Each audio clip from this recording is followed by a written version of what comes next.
लिखा है, परमेश्वर ने जगत से ऐसा प्रेम किया कि उसने अपना इकलौता पुत्र हमारे लिए दे दिया ताकि हम नाश ना हो बल्कि अनंत काल का जीवन पाएं, स्वर्गीय जीवन पाएं। पर उस स्वर्गीय जीवन में क्या है? आज कुछ लोग स्वर्ग सिर्फ इसलिए जाना चाहते हैं क्योंकि वे नर्क नहीं जाना चाहते। उन्होंने पढ़ा है या सुना है कि नर्क में जाकर क्या होगा और कैसे वे सताए जाएंगे, उन्हें कीड़े खाएंगे और कभी ना बुझने वाली आग में वे हमेशा के लिए जलते रहेंगे। इसलिए वे नर्क ना जाकर स्वर्ग जाना चाहते हैं। पर ऐसा क्या है स्वर्ग में जो हम उसमें जाने की इच्छा रखें? हम बाइबल में से देखेंगे कि बाइबल स्वर्ग के जीवन के बारे में क्या बताती है, कि स्वर्ग जाकर हम क्या कर पाएंगे और स्वर्गीय जीवन कैसा होगा। हम परमेश्वर के सिंहासन के सम्मुख उसकी आराधना करेंगे। प्रकाशित वाक्य 5 अध्याय की 13 आयत में लिखा है कि फिर मैंने स्वर्ग में और पृथ्वी पर और पृथ्वी के नीचे और समुद्र की सब सृजी हुई वस्तुओं को और सब कुछ को जो उनमें है ये कहते सुना, जो सिंहासन पर बैठा है उसका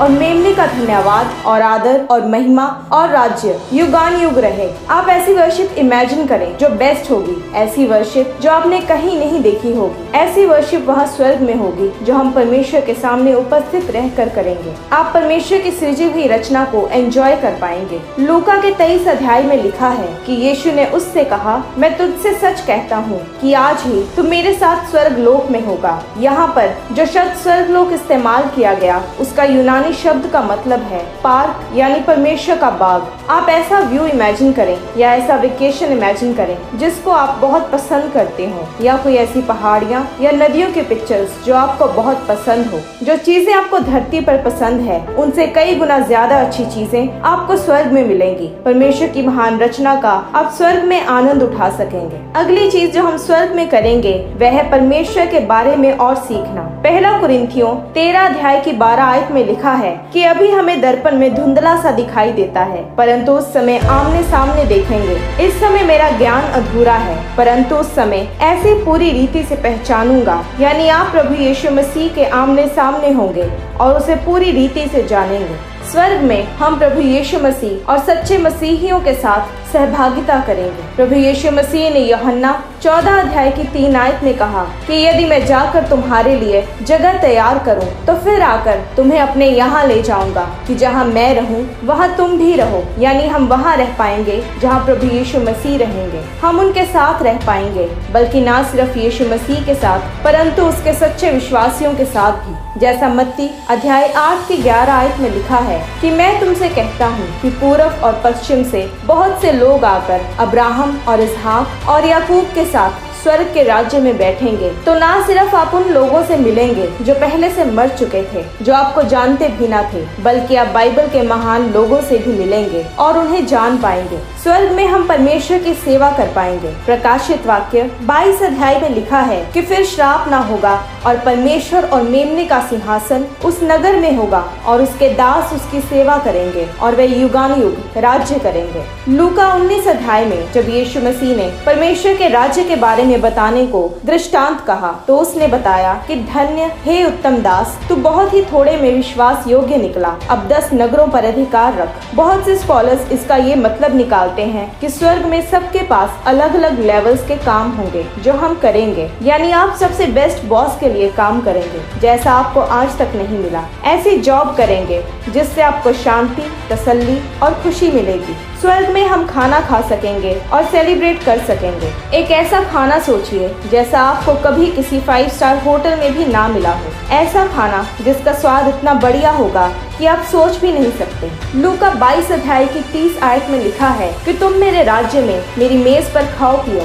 प्रकाशित वाक्य 19 अध्याय की 9 में लिखा है कि धन्य वे हैं जो मेमने के विवाह के भोज में बुलाए गए हैं। पर ऐसा भी नहीं होगा कि आपको जीवित रहने के लिए भोजन खाना अवश्य होगा, क्योंकि प्रकाशित वाक्य 7 अध्याय की 16 आयत में लिखा है कि वे फिर भूखे और प्यासे ना होंगे, पर आप फिर भी अपना मनपसंद भोजन खा पाएंगे जो आप खाना चाहते हैं।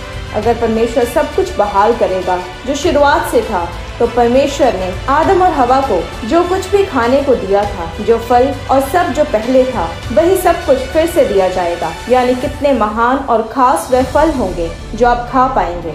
स्वर्ग में हम सब कामों से आराम कर पाएंगे।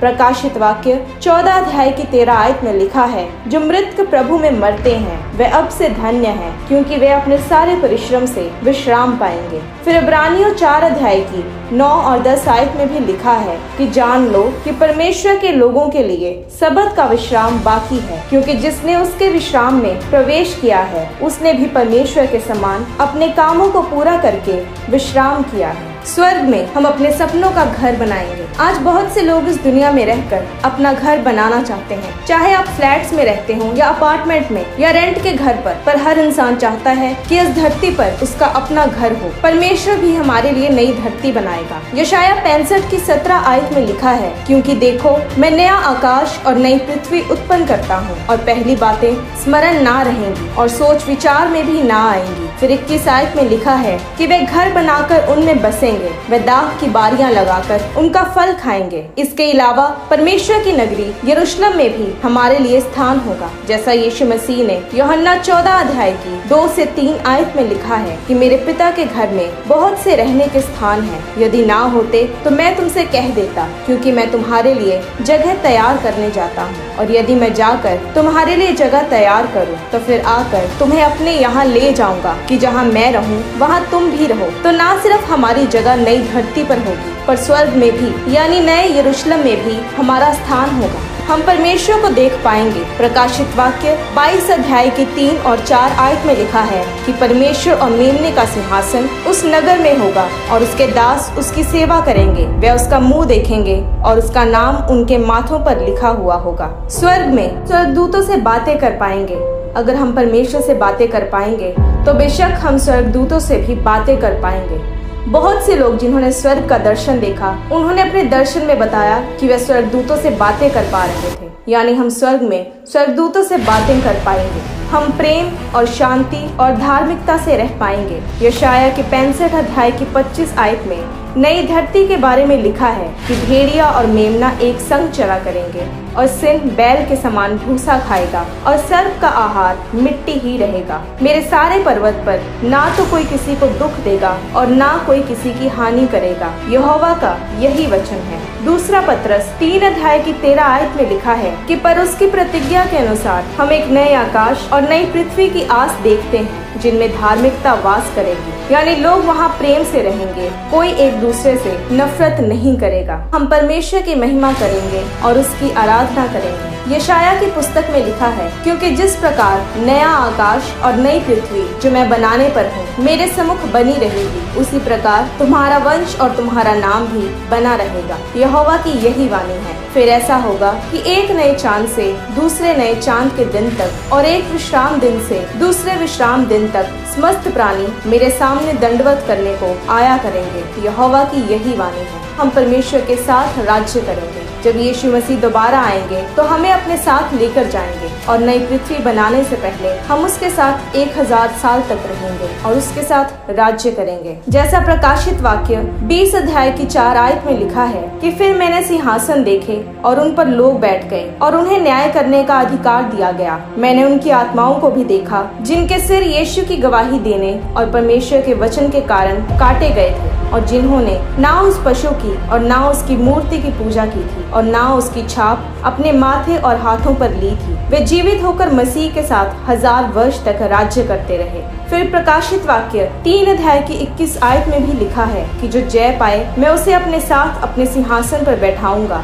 जैसे मैं भी जय पाकर अपने पिता के साथ उसके सिंहासन पर बैठ गया। हम स्वर्ग में पाप नहीं करेंगे। बाइबल बताती है कि कुछ भी जो पाप में है स्वर्ग में प्रवेश नहीं कर सकता। प्रकाशित वाक्य 22 अध्याय की 14 और 15 आयत में लिखा है कि धन्य है वे जो अपने वस्त्र धो लेते हैं, क्योंकि उन्हें जीवन के वृक्ष के पास आने का अधिकार मिलेगा और वे फाटकों से होकर नगर में प्रवेश करेंगे। पर कुत्ते और टोने और व्यभिचारी और हत्यारे और मूर्ति पूजक और हर एक झूठ का चाहने वाला और गढ़ने वाला बाहर रहेगा। नहूम की पुस्तक 1 अध्याय की 9 आयत में लिखा है कि तुम यहोवा के विरुद्ध क्या कल्पना कर रहे हो, वह तुम्हारा अंत कर देगा। विपत्ति दूसरी बार पड़ने ना पाएगी। यानी कोई दुश्मन, कोई विरोधी और कोई पाप फिर ना होगा, क्योंकि जो 2 चीजें हमसे पाप करवाती हैं वह फिर होंगी ही नहीं। पहला शैतान और दूसरी हमारी पाप करने की सोच। शैतान का हम पर कोई अधिकार ना होगा और वह अंत में नरक की आग में फेंक दिया जाएगा। परमेश्वर हमें नए शरीर देगा जिसमें कोई पाप ना होगा। पहला कुरिन्थियों 15 अध्याय में उस नए शरीर को आत्मिक, स्वर्गीय, अविनाशी और अमर बताया गया। पर एक चीज ऐसी है जो हम यहाँ धरती से अपने साथ स्वर्ग में लेकर जाएंगे, जो है हमारा कैरेक्टर। हमें इस धरती पर रहते हुए अपना कैरेक्टर ऐसा रखना है जैसा हमें स्वर्ग में जाने के लिए चाहिए, क्योंकि अगर हम उस पर काम नहीं करते तो हम स्वर्ग नहीं जा पाएंगे। रोमियो की पुस्तक 8 अध्याय की 12 और 13 आयत में लिखा है कि इसलिए हे भाइयों, हम शरीर के कर्जदार नहीं कि हम शरीर के अनुसार दिन काटें, क्योंकि यदि तुम शरीर के अनुसार दिन काटोगे तो मरोगे, यदि आत्मा से देह की क्रियाओं को मारोगे तो जीवित रहोगे। यानी अपनी देह के पापमय कामों को छोड़ना। प्रभु यीशु मसीह के आने से पहले अगर हम अपने पापों से आजाद ना हुए तो वह हमें अपने साथ स्वर्ग नहीं ले जाएगा। स्वर्ग में और भी बहुत सी ऐसी बातें होंगी जिनका वर्णन भी नहीं कर सकते, जिन्हें देखकर हम अचंभित होंगे, जो हमारी सोच से भी परे हैं। तो उस अनंत काल के खुशहाल जीवन को जीने के लिए हमें हमेशा यत्न करना चाहिए। अगर आप मसीही हैं और यीशु मसीह को अपना उद्धारकर्ता ग्रहण कर चुके हैं, बपतिस्मा ले चुके हैं, तो अपने कैरेक्टर पर काम करें, क्योंकि वही निर्धारित करेगा कि हम स्वर्ग में जाएंगे या नरक में। अगर इस संसारिक जीवन में, जो स्वर्गीय जीवन के मुकाबले सिर्फ थोड़े दिनों का है, खुशहाल और संतुष्ट जीवन जीने के लिए लोग इतनी मेहनत करते हैं, तो स्वर्गीय जीवन के लिए, जो हमारा असली घर है, जो हमारी असली मंजिल है, हमें और कितनी मेहनत करने की जरूरत है। तो अपने पापों से पश्चाताप करें, परमेश्वर की ओर बढ़ें, बपतिस्मा लें, यीशु मसीह को अपना उद्धारकर्ता ग्रहण करें और उसकी राह पर चलें। परमेश्वर आपको आशीष दे।